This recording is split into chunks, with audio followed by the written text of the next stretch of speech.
السلام علیکم. نن به موږ چې کوم موضوع په دې ملک کې روانه ده د خواجه سراو د ترانسجنډر په دې باندې به لږ خبره موږ کوو.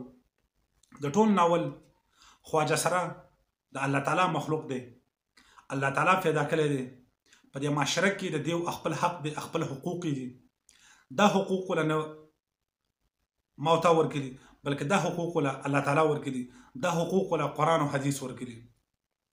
نن ما د یو خواجه سرا خبره اورېدله، نو هغه دا ویل چې ما ته اوس پته ولګېدله چې یاره اسلام موږ له دومره زیات حقوق راکړي دي، خو د بدقسمتۍ نه د بده مرغه موږ دا حقوق نه تسلیموو.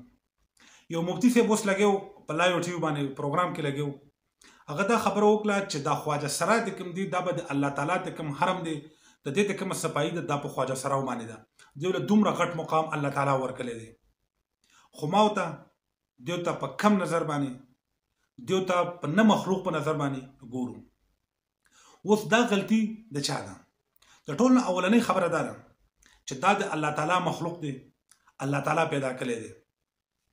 ما ورته په دې معاشره کې خواجه سراو له عزت نه دی ورکړی، ما ورته هغو له تعلیم نه دی ورکړی چې هغې پوه شي، ما ورته هغو له سیاسي ازادي نه دی ورکړی چې په هغو کې شعور پیدا شي، ما ورته هغو له نوکرۍ نه دي ورکړي، کاروبار مولا نه دی ورکړی، روزګار مولا نه دی ورکړی. اوس چې ته چا له کاروبار نه ورکړې، تعلیم مولا نه ورکړې، قرآن تعلیم مولا نه ورکړې، احادیثو ته نه بیانوې، نو هغه به خامخا په غلطو لارو ځي. دا غلطي ستا ده او که زما ده. دیو له پکار وه، علماو له پکار وه، مفکرو له پکار وه، دانشورو له پکار وه چې د دې خلکو لپاره ځان له ټریننګ سکولونه جوړ کړي وي، دې خلکو لپاره ځان له مدرسې جوړې کړې وي، دیو ته هغه تعلیم ورکړی وي، دیو له دا اهمیت ورکړی وي چې تاسو د معاشرې بهترین مخلوق وي. موږ به تاسو له عزت درکو، موږ به تاسو له تعلیم درکو، موږ به تاسو له شعور درکو. خو د بدقسمتۍ نه حالات دې لیول باندې روان دي. یو کال مخکې یو خواجه سرا په تبلیغ باندې تللی و، نو هغه خپل هغه تبلیغ ته کوم اثرات و هغه بیانول په ډېر ښایسته انداز باندې، او خلکو ته به یې دعوت خبرې کولې. زمونږ یو عالم و مفکر و، نو هغه په بیان کې څه داسې خبره وکړه، ویل چې یاره دا اسلام و دا دین هم اوس خواجه سراو ته پاتې شو. آیا د دین ټیکهداران ما ورته یو خواجه سرا د الله تعالی مخلوق نه دی؟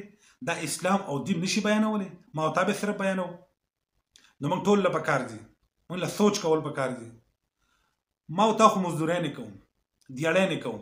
یو ینګ خواجه سرا او خو به ډانس وکړي، په یو بله طریقه باندې به روپۍ وګټي، خو د کله خواجه سرا زوړ شي، مور او پلار د کور نه شړلی، ډانس هغه کولی نه شي، هغه به خپل ژوند څنګه تېروي؟ دې خبرې ته هم چېرته سوچ کړی؟ یو ورځ موږ د کور نه بار شو تېرولی، دا مخلوق یې څنګه تېروي؟ په باندې به عذابونه نه راځي؟ کوم قسمه تکلیفونه دې خلکو له موږ ورنه کړل چې څومره هم سرمایهدار یې، څومره هم خان ملک یي، یا هغه د پیسو والا کس یي، هغه په دې مخلوق باندې ظلمونه کوي، پروګراماتو له یې بوځي، هلته وله بېعزتۍ نه کوي، په لارو کې وله بېعزتۍ نه کوي، په سکول کې وله بېعزتۍ نه کوي، په ډپارټمنټ کې وله بېعزتۍ نه کوي، په نادرا کې د دیو بېعزتۍ نه کېږي. دا د الله مخلوق نه دی؟ زموږ نه به دیو تپوس نه کېږي؟ دیو په خپله دا ځان داسې جوړ کړی؟ دا غلطي د چا ده؟ ولې دیو له موږ تعلیمي شعور نه ورکوو؟ ولې ما ورته دې له اګاهي نه ورکوو؟ هر سړی د دې په معاشره کې دیو نه ځان لرې ساتي، هر سړی ورته په بد نظر باندې ګوري، خپل ځان برابر کړي. چې ما ورته کله دې ته د مینې محبت په نظر باندې وکتل، دیو له هم تعلیم ورکو، دیو له هم د قرآن او حدیث علم ورکو، نو دیو بیا ځینې کارونه نه کوي، دیو بیا ځینې اعمال نه کوي، دیو بیا ځینې کردار نه کوي. چې نوکري نه ورکو، ډپارټمنټ کې ځای نشته، هسپتال کې ځای نشته، په یو ځای کې هم د دیو ځای نشته دی، نه څوک په نارینه کې ثابت دی، نه څوک په زنانه کې. دا بخیر چېرته ځي؟ چاته به دا جاړي او چاته به دا فریاد کوي؟ اوس خبره د دې بل راله د خواجه سراو دپاره کوم 2018 اکټ ته کوم پاس شوی دی. وره په دې کې دا یوه خبره ته کوم دو خلک عامه کوي چې یاره دی که به خپل ته کوم جنډر دی دا به چینج کېږي. په دې خبره باندې زه نه خبره کول غواړم، او په دې کې ترامیم پکار دي. لکه څنګه چې سنیټر صاحب ویلي دي، بالکل په دې کې ترامیم پکار دي. دې لپاره یا میډیکل ټیم یا هر څه کې دغه پوینټ باندې زه نه ځم، او نه دغه پوینټ دومره ډیټیل شم نه کولی. خو په دې باندې ما نن د یو خواجه سرا انټرویو اورېدله، هغه دا وویل چې موږ دا هیڅکله نه دي ویلي چېرې موږ خپل جنس چینج کړو. موږ دا وو چې موږ ته خپل حقوق میلاو شي، نه موږ ته د جنۍ حقوق میلاویږي، نه موږ ته د هلک حقوق میلاویږي. په وراثت کې د پلار په حقوق کې زموږ اړو سره حصه نشته دی. موږ دا وایو چې موږ ته خپله حصه میلاو شي. دویم ته کله موږ نادره ته ورشو، نو زموږ سره ډېر زیات بد سلوک کېږي، زموږ اواز یو سایډ ته لیږي، بل هم بل سایډ ته لیږي. نو ګوره چې دیو سره موږ دومره ظلم کوو، نو هغې به اخر ځان له د پروټیکشن دپاره څه غواړي. بل کو دې بل ته موږ وګورو نو په دې کې ګوره صرف دغه یو پوینټ دی، خو که د نور پوینټس ته کې موږ وګورو نو دا د خواجه سراو دپاره دا د معاشرې دپاره ډېر بهترین شي ثابتېدلی.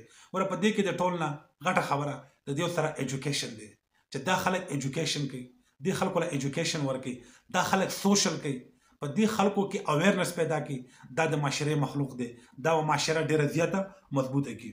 نو اولنۍ خبره خو کې دغه پکې ده چې دا خلک بل په دې کې څه ویلی شوي دي چې دوی له په هر ځای کې دیو ته سهولیات ورکوي، دیو ته سیف روم ورکوي، دیو ته هاوسز ورکوي چې دی پکې خپل ژوند تېروي. بل چې ګورنمنټ کم ډپارټمنټ دی په هغه ډپارټمنټ کې دیو له خپله کوټه ورکوي، دیو له خپل ځای ورکوي.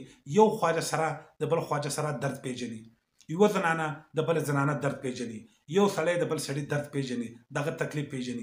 نو دغه رنګې په ډپارټمنټ کې دیو له حصه ورکول پکار دي چې دی د خپل درد خپل تکلیف وپیژني.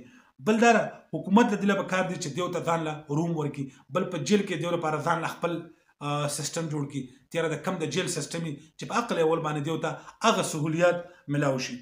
بل په دیو کې دا چې کم د دیو هراسمنټ کیږي، د دیو سره کم ظلم کیږي، خو هغه په پبلک مقاماتو کې کیږي، خو هغه په روم کې کیږي، خو په هر لیول باندې کیږي چې د هغه مخنیوی وشي، د هغه مخالفت وشي. ځکه چې هر خواجه سره دا نه غواړي د دیو سره ظلمونه کیږي، په داسې انداز سره ظلم کیږي، د دیو داسې بې عزتۍ نه کیږي چې دی روک د دیو فریاد څوک نه اوري، د دیو خبره څوک نه اوري. په دیو باندې تیزاب خلک ارچي، په دیو باندې سیګرټ خلک ارچي، په دیو باندې خلک مختلف نشي کوي چې د دې مخنیوی وشي، چې د دې خلکو بې عزتۍ نه کیږي. نور د هغه شک یا د هغه آرټیکل یا د هغه امینډمنټ د هغه موږ خلاف یو چې کوم د اسلام او د اسلامي شریعت نه خلاف دی. موږ د هغه حمایت نه کوو، نه موږ دا خبره کوو. دا خو یو پوینټ دی، خو د دې نه علاوه هم یو عالم دا سوچ نه کوو، یو مفکر هم دا سوچ نه کوو، یو دانشور هم دا سوچ نه کوو چې دا هم د الله تعالی مخلوق دی. ته موږ په جوماتونو کې په منبرونو کې دا خبره وکړو چې د دې خلکو سره روا کوئ، د دې خلکو سره ظلم مه کوئ، د دې سره زیاتۍ مه کوئ، په دې باندې الله تعالی ناراضه کیږي، په دې باندې رسول الله ناراضه کیږي. یو عالم هم په جومات کې دا ونه ویل، خو ته کله خواجه سره یو د نیک کار وکړي نو دې ټولو پسې خبرې کوي و دا کار د خواجه سراو نه دی، دا د هجړاګانو کار نه دی، دا بې انصافي نه ده، دا ظلم نه دی، دا خو الله تعالی پیدا کړي دي. د ما ستا په لاس کې خو دا اختیار نشته، د کوم کار رب العزت کړی او ما ورته هغه ته ښه بد و. دا جنسي مسله ده خو الله رب العزت پیدا کړې ده. په دې کې زما ستا څه کار دی چې ما ورته په معاشره کې ځان سره روټۍ ته نه کېدو، خبرې ورسره نه کوو، په کلاس کې نه بریدو، په سکول کې نه بریدو، په مدرسه کې نه بریدو. نو دا به ایجوکیټ کوي څوک، دیو له به تربیت څوک ورکوي، دیو له به تعلیم څوک ورکوي. نو زما د ټولو خلکو ته دا درخواست دی چې دې خلکو باندې رحم وکړي، دې خلکو ته د عزت په نګاه باندې ګوري، دې سره پیار محبت کوي. دا د الله تعالی مخلوق دی، دا لاوارث لاچار مخلوق دی، دا مور او پلار د کورونو نه لېږلي مخلوق دی، دا په سارا باندې زندګۍ نه تېری مخلوق دی، دا د پردو کمرو ته د پردو ورونو ته د روټۍ دپاره د رزق دپاره د روپو دپاره ورونه ټکوي. نو دې خلکو سره مرسته وکړي، ملګرتیا وکړي، حمایت یې وکړي. والسلام.